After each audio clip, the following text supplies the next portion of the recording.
Hello everyone and welcome back to my YouTube channel. Today I have another Christmas card to share with you featuring Away in a Manger by Hello Bluebird.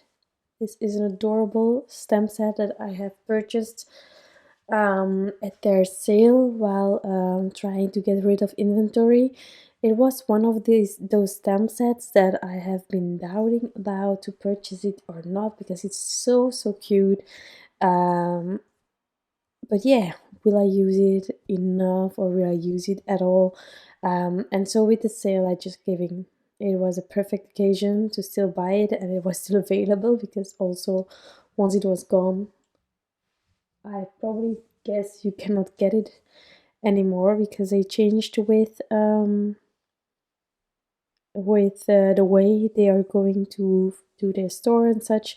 So definitely check it out still if you love Hello Bluebird and so on.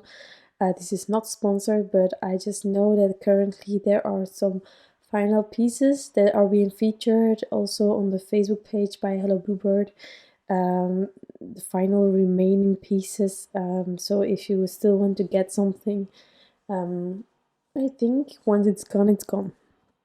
Okay, so for the skin, I actually did the shadowing all on the right side, and then I started coloring like Maria, her clothes, and I did the shadowing on the left side, and so I changed it up with the colorless blender on both the angel and Maria, who are facing towards the right side. So that's going to change. I didn't got rid of everything from the darker side, but at the same time I wasn't really worried about it because I used one combination, and there are two people here that kind of have a slightly darker skin. So for Maria, I wanted to have a really soft blue, well,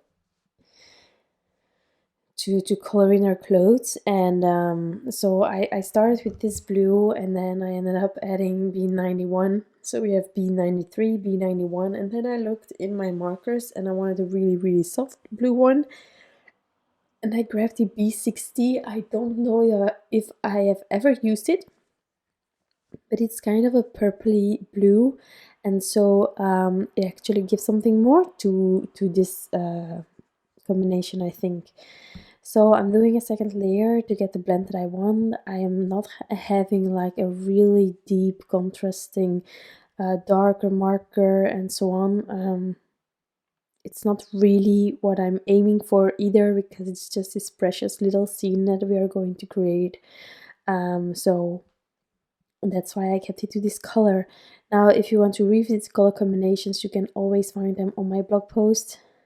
And there is a link in the description box towards it. So here I figured out that I actually did completely opposite shadowing, and I knew myself I was going to do the same thing with this angel as well. So I used my colorless blender.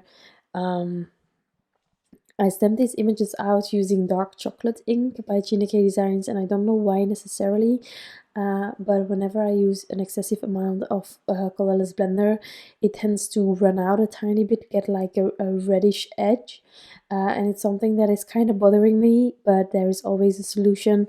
So where the red was outside of the face of Maria, I actually used my white jelly roll pen later on to fix that transitional color that I got by removing my Copic colors. So here for the brown combination, I wasn't really happy with it. It was also really soft, what the idea was, but there wasn't enough contrast. You can definitely leave it like this, but I ended up adding one more darker brown to just have a bit more of a shadow. So I added E37. The thing also is that whenever you're unsure about your combination, if you don't go too dark, you can always go over it again with a darker marker. That's always an option. It's harder to go from dark to light. So in this case, I thought it could use a bit more of a darker brown. So I'm just going over it, and because it's darker, there isn't an issue. It's just working out fine. my second layer here, and I'm just making sure that I am blending everything out, have a nice transition, and that I like the combination that I have.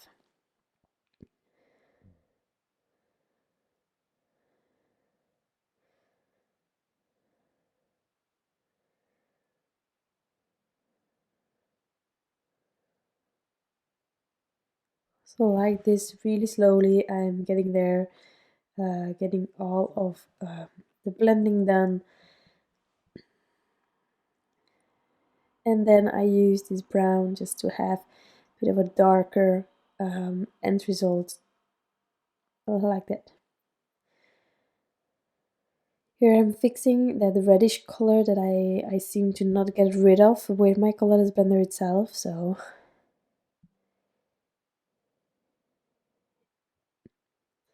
now for Maria, I am also using this darker E47, but I'm blending it out with E37.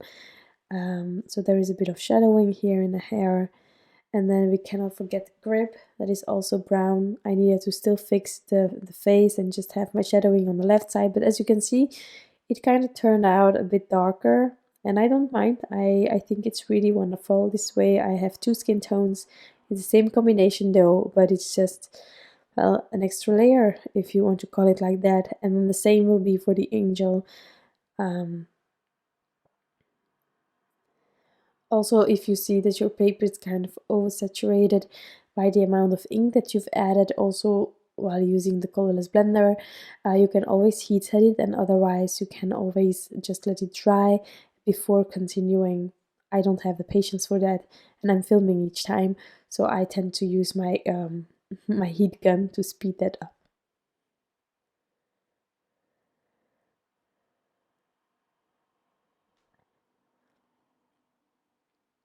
So I ended up also doing the shadowing, like the white clothes from the angel, but also from baby Jesus here. I'm just using the B60 again to resemble like just a bit of shadowing on a white piece of cloth.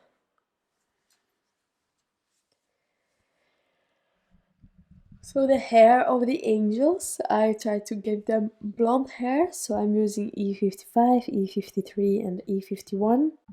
I'm not trying to have like realistic hair or anything. I'm just adding the darkest marker and I'm moving towards like filling everything up by just adding the second darkest and then the lightest marker next to each other and blending everything out.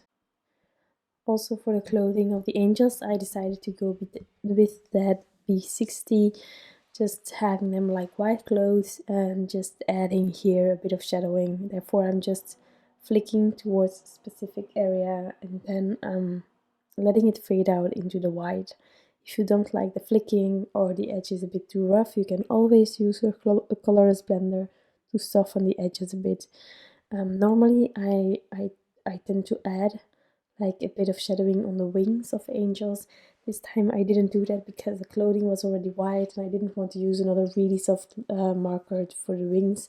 I will later on, however, add some Stickles, so this way the wings are filled in, and it's just really cute. Now for this yellow combination, I had a bit of a struggle. I wanted to use specific markers and those were dried out, so I had to change the idea. And so the first layer isn't at all the second layer, but the second layer is the final one, so I have added that combination to my blog post so that you don't have to fiddle with other markers. Now for the halo, I'm also going to use a bit of a yellow, but really light one. So for the halo, I'm using yellow 02 and yellow 00. I first tried it with the 00, but it was really too light, and then I just made a tiny shadow by adding yellow 02 as well.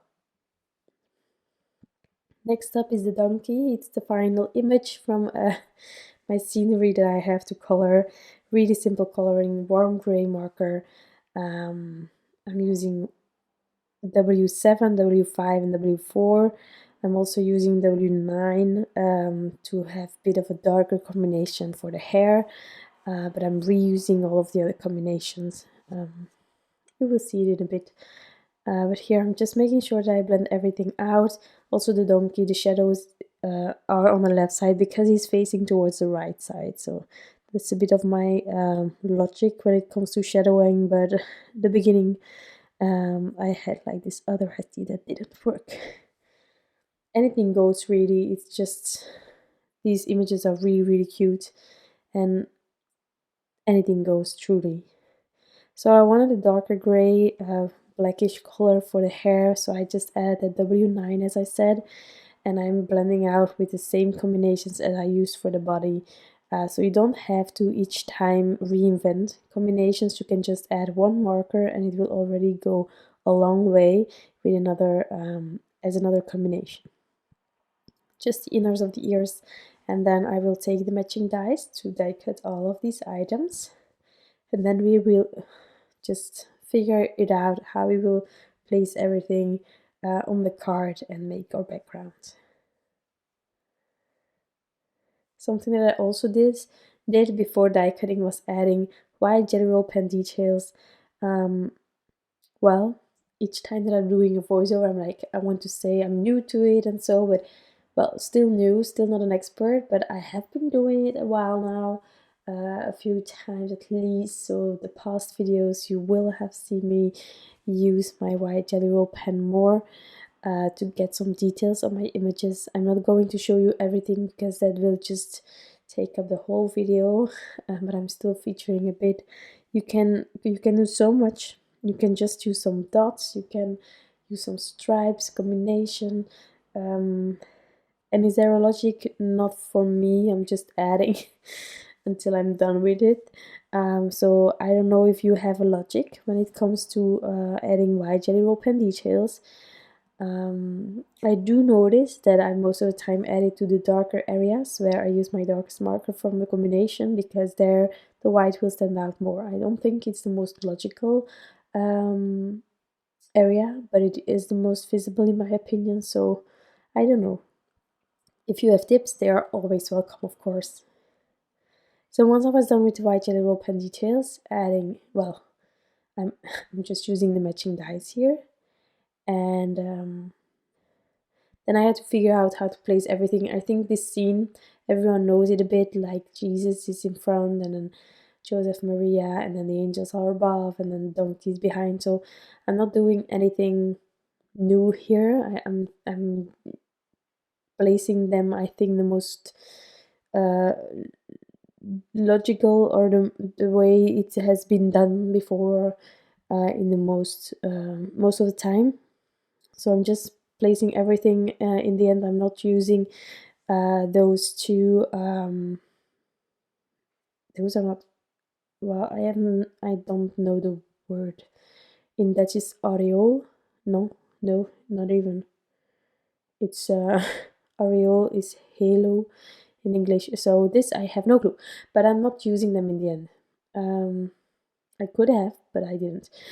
So once I was happy with placement, I took the present seal to keep everything in place, and then I could start on the background.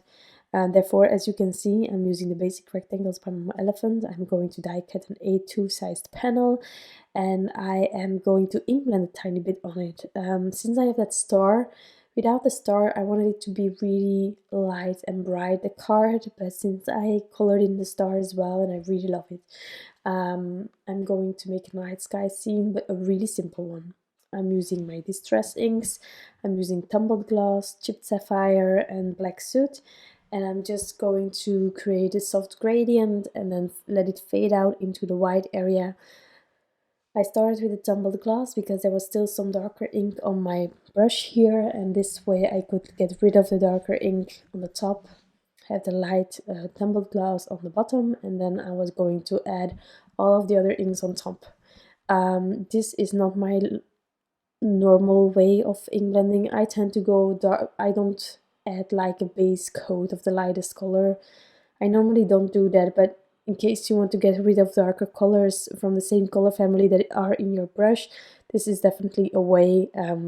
Everything I ink blended before is going to be covered here, as you can see, and now I'm using the ink left over on the brush along with the Tumbled gloss to get a nice gradient between the real Tumbled gloss and the dark color that I already added.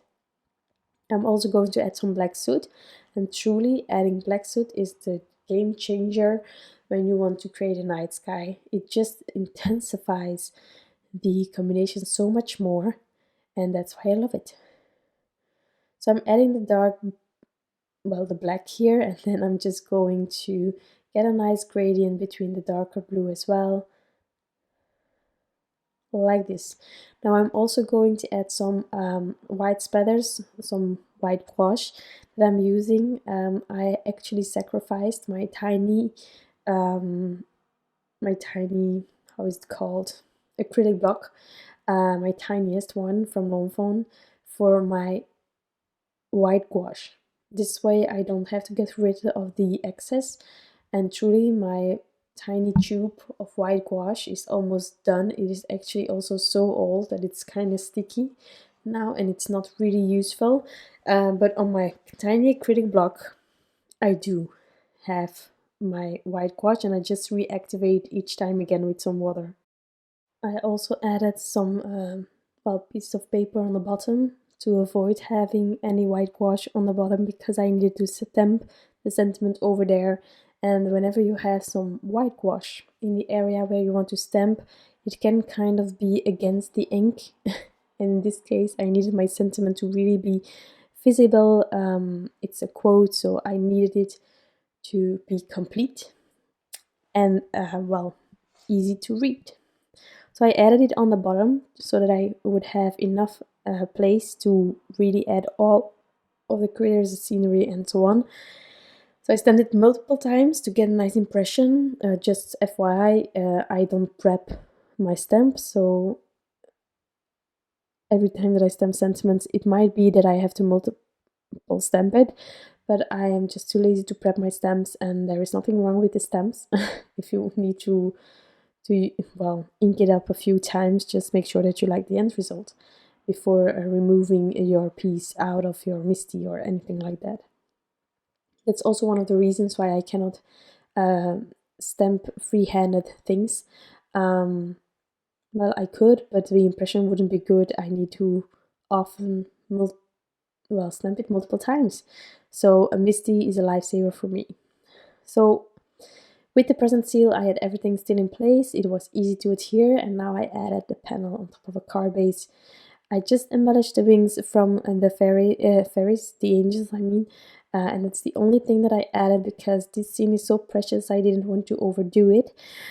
So this is my card for today. I really hope that you enjoyed this video and that you like the end result. I think this stamp is so precious, and I'm so glad that I finally could use it. Thank you so much for being here. I wish you all an incredible day, and I'll be back soon with some new craft inspiration. Bye!